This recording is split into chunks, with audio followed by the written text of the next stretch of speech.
This video will look at various approaches to answering the problem of evil. The first one is that if an atheist brings up the complaint, then evil is inconsistent with all-loving and all-powerful God. We could then turn the table after answering their questions to show that it is within logical reason that an all-good God would allow evil and suffering for a time if it would produce a greater good. We could then flip it on them and look at their worldview and see, does atheism offer a coherent explanation? Within atheism, we see that human beings are a mindless fluke of random chance. So what value do we have? What would make genocide wrong? What would make ethnic cleansing wrong? Because when you get down to it, isn't everything just survival of the fittest? Couldn't we say it's just effective natural selection? The weaker are being weeded out in such instances. If God doesn't exist, ultimately then everything is permissible. How could you tell me what I'm doing is wrong? In other words, in a godless world, morals are subjective. If all we have are human beings, we're on equal footing. If we're going to get to higher authority within humanity, so where some people have the right or authority or power to actually say this is right, this is wrong, and place those rules upon others, those people, when they die, the people that replace them can create different rules and different ideas and enforce them differently. So in that way, you can see if all we have are people, no God, all morals are subjective from time to time, culture to culture. One group of people think homosexual marriage is wrong. Another group of people say it's okay. How can we say who's right or wrong unless we have a higher power than man to appeal to?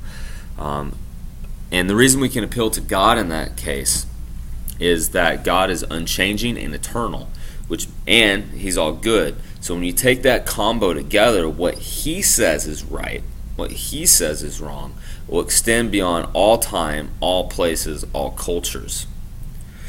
So therefore, to reject evil as something, or to even say evil is wrong, right? They must go into the realm of God in order to establish right and wrong to begin with. Otherwise, they're just working off their own personal preference of what suits their fancy or their objectives and goals in life.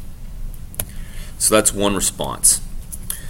To wrap up on that one, without God there's no evil, so by their objection they are ultimately creating God.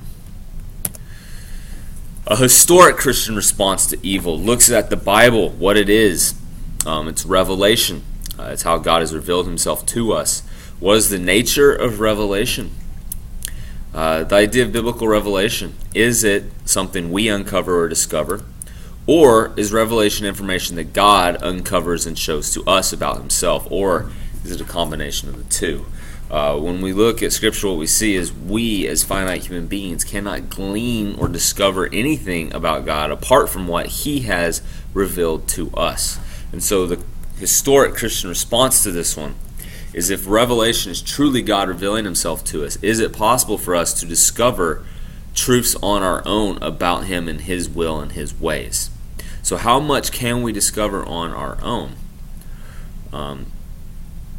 And so the question then is, has God revealed to us fully the answer to this question? Has He fully revealed to us why He has allowed evil, why He has allowed suffering, why He allows certain things but not others to have occurred in this lifetime? So the historic response then is that the Bible doesn't paint a complete picture of the problem of evil for us. God has not chosen to reveal all of these details to us. Deuteronomy 29, for instance, says, "The secret things belong to the Lord our God, but the things revealed belong to us and to our children forever, that we may follow all the words of this law." And so there are secret things that God has yet to reveal. And in the Old Testament, Christ had yet to be revealed in His humanity when He took on flesh. So we even get reference to that about Paul saying, how we now have the revelation of Christ. So pretty interesting stuff here. So This is a very good response, basically throwing it up to saying we as finite human beings, we can't fully comprehend and understand the will of God in all situations. So on this, we appeal to His grace and to His mercy through the person of Jesus Christ, and trust that He is all good and that He is working to eliminate evil. And again, we can look to the person of Jesus Christ as evidence of that is His ultimate goal. We can trust He is good. When it comes to evil itself, here's another thing to address: the actual nature of evil. Is it a substance? Is it something physical that we can hold? Is it a stuff? Augustine of Hippo, he defined evil as a lack of something. So what would it be a lack of? For example, blindness. Is blindness something, or is it a lack of something? In that case, of course, it was a lack of sight. A tooth cavity, is it a thing? Is a tooth cavity something tangible that can be held? No, it's a lack of enamel. So what would evil be an absence of? And Augustine, of course, would say it's an absence of goodness that should be there in the will of a creature, but it's lacking. So can this definition that evil is a lack of goodness be an apologetic tool for the Christian? First, it can be helpful because if evil is just a lack of goodness, it would mean that God did not create evil, which is sometimes the argument that is brought up and charged against Christianity, is that God created all things, thus He created evil. No, Scripture teaches that God created the world, and on the end of the sixth day, He said it's very good, all of it. So then when evil enters the world, it's then a lack of the goodness of what God created. How does this definition fall short, though? The Bible's depiction of sin shows it to be more active. That sin is actually waging war against our souls. Which means sin then is actually active. It's not passive. It's not something that is just there like a cavity. Or something that's lacking, not that it actually is there. However, this is still very helpful because this definition presupposes that good has to exist before evil, that there can then be no evil without good, and that evil then doesn't deny God, which is the argument being made, that an all-loving, all-powerful God doesn't exist because evil exists. When you boil down to this definition, you have to say, for evil to even exist, it must be dependent upon goodness. And so it puts evil in the non-physical realm of moral judgment, and this fits with the theistic Christian worldview. To answer the question, then, where did evil come from? Obviously, it's a lack of goodness, but what caused it? These are very good questions. Evil comes from the choices of God's creation, which then resulted in evil. And so evil then is a result of the misuse of freedom that God gave to His creation. First it was Lucifer, and then Adam and Eve. And from Adam and Eve, evil came to all of humanity. Adam and Eve's sin resulted in first spiritual death, and then ultimately physical death, and then eternal death. And this is for all of mankind. So to answer the question where evil comes from, it comes from us. Christ, however, steps in and saves us from spiritual as well as eternal death. So why did God create the tree of the knowledge of good and evil? This is another question that oftentimes comes up. You keep trying to trace it back to the origin of evil, and it seems to be, well, what if He never created this opportunity for them? What if He never gave them that law? All right, so I think this is actually, right now, PowerPoint, not something I put together, but I believe this is from a Mormon site, actually. But seems still to be pretty useful to me right now, at least. So going with this answer to this question of why did God create the tree of the knowledge of good and evil? First, Genesis 1:31, and God saw everything that He had made, and behold, it was very good, and the evening and the morning were the sixth day. Within that, then, you got the tree of life and the knowledge of good and evil. And it's hard to read, but Genesis 2:9 mentions, and out of the ground God used to grow every tree that is pleasant to the sight and good for food. The tree of life was in the middle of the garden, and the tree of knowledge of good and evil. So they're both there in the midst of the Garden of Eden. And God commanded the man, saying, "You may freely eat of every tree in the garden," Genesis 2:16. So you got the tree of life and the knowledge of good and evil, two trees in the garden. Genesis 1:31 says, "Then God saw everything that he had made, and indeed it was very good." Everything God had created was not only good, but very good. Everything was created in the 6 days of divine creative activity. Nothing was created after those days. And so if God is love, why did God create the tree of the knowledge of good and evil? Why didn't he put a fence around the tree? God knows everything before it happens. Why did he not stop Eve and Adam from eating the fruit from the tree? Why did God tempt them by telling them about that tree?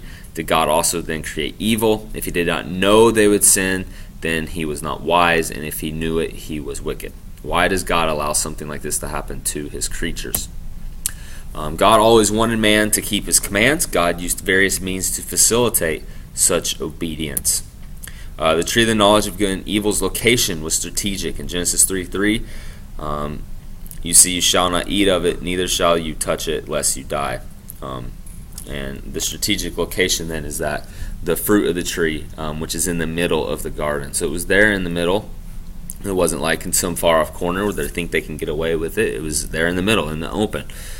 If he placed it in some dark cave somewhere and it was like, you can go in there and you think you're not being seen by me, maybe it would have been more difficult.